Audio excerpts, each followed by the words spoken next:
And now we come to the great man himself, a man history records as being instrumental in the creation of America's public education system. Horace Mann was an American educator who served as a member of the U.S. House of Representatives, part of the American Congress.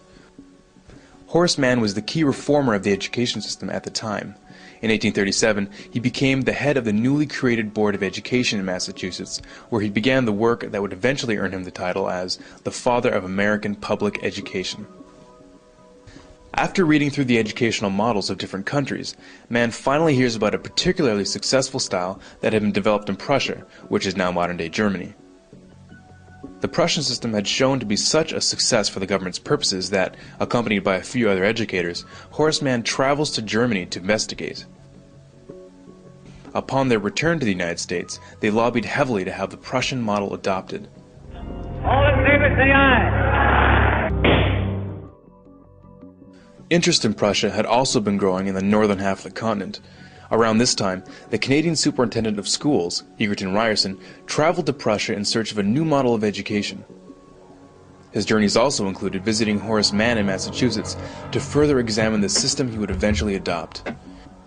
George Brown, the editor of Toronto's Globe newspaper, was even quoted saying that Ryerson had successfully imported Prussian education into Ontario. During the next 30 years or so, a whole line of American dignitaries came to Germany to earn degrees.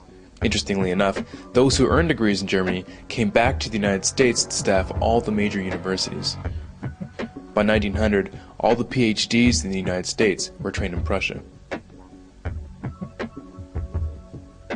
As the first secretary of the State Board of Education, Horace Mann promoted his new concept that the state is the father of children. He stressed that it was the responsibility of the state to ensure that education was provided for the child. A very noble idea, of course, but what exactly did he mean by that? And how did he define education? It seems like a very broad subject. It is a very broad subject. Education encompasses all of human history and all the knowledge we have gathered during that time. Not to mention, and perhaps most importantly, what we as human beings learn over our lifetime on a personal level. Horace Mann's 10th annual report in 1846 led to the first state law that made it mandatory for children to go to school. It was during that year that he supported the governor of Massachusetts in adopting the Prussian model of education for the entire state. How did he do that? The governor of the time, Edward Everett, as it turns out, was the very first to receive a PhD from, can you guess where? That's right, Prussia. From then on, it spread very quickly. Just after Everett installed the Prussian model in the state of Massachusetts, the governor of New York set up the very same method in 12 New York schools. Horace Mann's sister, Elizabeth Peabody, of the Peabody Foundation, saw to it that right after the Civil War, the Prussian system that was then being taught in the northern states was integrated into the conquered South. By 1900, most of the compulsory schooling laws that implemented the new system had been passed. From then on, every American child grew up under the Prussian system. So what exactly was the Prussian education system that everyone thought was so amazing that it just had to be adopted throughout the free world?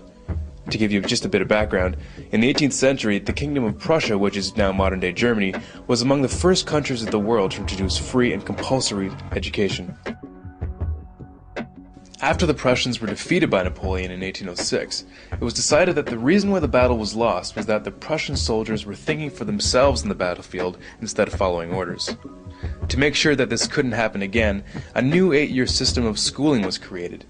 This new system provided not only the skills needed for the early industrialized world, such as reading, writing, and arithmetic, but also a strict education that taught duty, discipline, respect for authority, and the ability to follow orders. Elite children destined for higher offices went on to attend private schools, while the rest of the population had no access to the secondary education. They were destined for the working class. Through this new system, the Prussian court tried to create social obedience in the citizens through indoctrination. Every individual had to become convinced at the core of their being that the king was just, his decisions were always right, and the need for obedience paramount. In truth, the entire purpose of the system was to instill loyalty to the crown and to train young men for the military and bureaucracy. To do this, it was necessary to squeeze out all independent thinking from the masses. Influencing this new system from the beginning was Prussian philosopher Johann Gottlieb Fichte. Combining John Locke's view that the children are a blank slate and Rousseau's ideas on how to write on that slate, Prussia established an educational system that was considered scientific in nature. An important part of the Prussian system was that it defined for the child what was to be learned, what was to be thought about, and how long to think about it. In order to have an efficient policy-making class and a subclass beneath it, it was believed that one had to remove the power of most people to make sense out of the available information. In other words, critical thinking had to be done away with. Now, if you're wondering why the average person doesn't know that the North American education system is based directly on the Prussian model, it might just be because its original purpose was not designed for the good of the individual, but for the good of the government. The philosophy of Johann Fichte directly influenced the creation of the Prussian model of schooling, as he is quoted saying, "The schools must fashion the person, and fashion him in such a way that he simply cannot will otherwise than what you wish him to will." With quotes like these, you can see why his involvement is not well known. Education should aim at destroying free will, so that after pupils are thus schooled, they will be incapable throughout the rest of their lives of thinking or acting otherwise than as their schoolmasters would have wished. When this technique has been perfected, every government that has been in charge of education for more than one generation will be able to control its subjects securely without the need of armies or policemen. In 1807, in a Berlin occupied by Napoleon, Johann Fichte gave a series of famous addresses to the German nation. Fichte spoke of the superiority of German people above all others. The content of these speeches was a catalyst for the Prussian education system and German nationalism. In other earlier works, he calls Jews a state within a state that would, quote, undermine the German nation. He openly expressed a desire to expel Jews from Germany.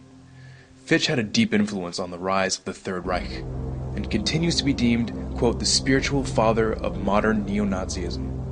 Which begs the question, why would the father of American education make it a law that every child spend their youth in a system created by the father of neo-Nazism? Historians reflect that one of the greatest social factors that allowed a man like Hitler to rise to power was that the German people had been bred from birth to respect authority above all else and accept it without question. Which begs another question. If the entire population of North America is raised in a system adopted from pre-Nazi Germany, what are we setting ourselves up for?